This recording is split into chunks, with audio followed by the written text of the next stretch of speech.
Doctor Mohammad ইউনূসকেও আমি রাজপথে এই বিক্ষোভে নামার আহ্বান জানাচ্ছি, ডক্টর মোহাম্মদ ইউনূস সহ সকল উপদেষ্টাদের, যারা অন্তর্বর্তী সরকারের দায়িত্বে ছিলেন। ডক্টর মোহাম্মদ ইউনূস সহ এই যে আমাদের আইন উপদেষ্টা আসিফ নজরুল সহ যার যে সকল উপদেষ্টা ছিলেন, গুরুত্বপূর্ণ ভূমিকা পালন করেছেন, তাদেরকে দায়িত্ব নিতে হবে। তারা তো এই অধ্যাদেশগুলো করেছিল, তো তারা কেন করেছিল, এখন যে বাতিল করা হচ্ছে, এগুলো নিয়ে তাদেরকে কথা বলতে হবে। ডক্টর মোহাম্মদ ইউনূসকে মুখ খুলতে হবে। তারা অধ্যাদেশ করে চলে গিয়েছে, একটা ইলেকশন ইঞ্জিনিয়ারিং করে বিএনপির হাতে ক্ষমতা দিয়ে চলে গিয়েছে। এখন এই আইনগুলো, অধ্যাদেশগুলো বাতিল হয়ে যাবে, সংস্কার হবে না, আর তারা কোনো কথা বলবে না, তারা যার যার ক্যারিয়ারে ফিরে যাবে।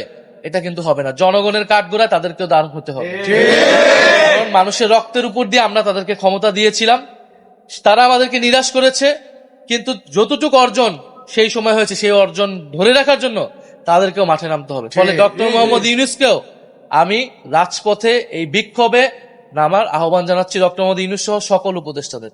ছাত্র জনতা যে মনে আশা নিয়ে অন্তর্বর্তী সরকারকে ক্ষমতায় বসিয়েছিল, তারা কি সেগুলো করতে সক্ষম হয়েছে?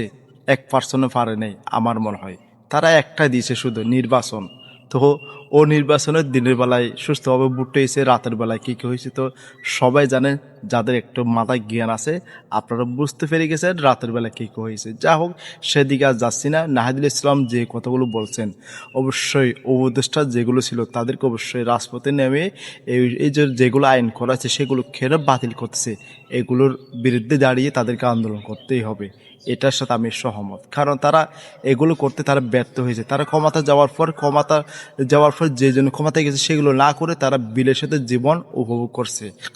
আমি এটাই মনে করি।